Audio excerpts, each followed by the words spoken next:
5 रुपए ਨਾਲ ਕੋਈ ਫਰਕ ਹੀ ਨਹੀਂ ਪੈਣਾ ਇਹ ਤੇ ਐਵੇਂ ਬਹੁਤ ਹੀ ਘੱਟ ਕਿਸਮ ਦਾ ਉਹਨਾਂ ਨੇ ਕੀਤਾ ਹੈ। 5 रुपए ਨਾਲ ਕੀ ਹੁੰਦਾ ਹੈ?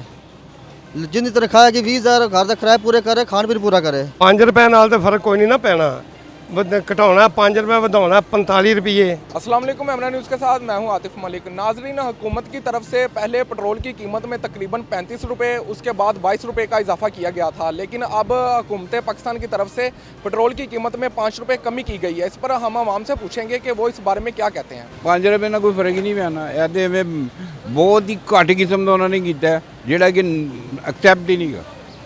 ਇਹਦੇ ਨਾਲ ਕੋਈ ਫਰਕ ਨਹੀਂ ਪੈਂਦਾ, ਬਸ ਇਹਨਾਂ ਦੀ ਮਿਹਰਬਾਨੀ ਹੈ ਘੱਟ ਕਰਨ, ਸਾਡਾ ਜੀਣਾ ਮੁਸ਼ਕਲ ਹੋਇਆ ਹੈ। 5 रुपए ਨਾਲ ਕੀ ਹੁੰਦਾ ਹੈ? ਜਿੰਨੀ ਤਨਖਾਹ ਹੈ ਕਿ 20,000 ਘਰ ਦਾ ਕਿਰਾਇਆ ਪੂਰੇ ਕਰੇ, ਖਾਣ ਪੀਣ ਪੂਰਾ ਕਰੇ।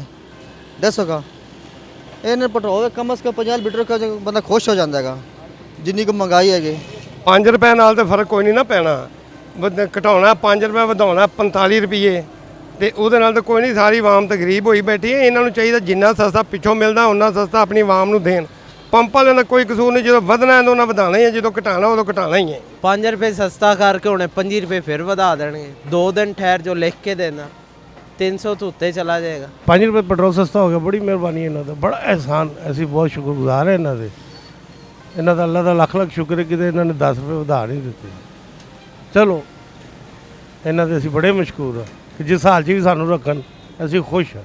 बढ़ाते वक्त 30 रुपये बढ़ते हैं और जब कम करना है 5 रुपये कम है। मजदूरियों में भी या तो बढ़ाए ना, 30 रुपये जहाँ पे पेट्रोल बढ़ाया वहाँ पे 1000 रुपये लेबर बढ़ाई जाए तो पता चले कि हाँ ठीक है, लेबर के साथ पेट्रोल के साथ लेबर भी बढ़ी है। जी नाज़रीन, जैसा कि आपने अवाम की बात सुनी, अवाम इस बारे में कुछ खास खुश नज़र नहीं आती। उनका कहना है कि जब पेट्रोल की कीमतों में इजाफा किया जाता है तो 40 रुपये या 50 रुपये का इजाफा किया जाता है, लेकिन जब पेट्रोल की कीमत में कमी की जाती है तो 2 रुपये, 4 रुपये या 5 रुपये की कमी की जाती है। खुदारा उनको रिलीफ दिया जाए।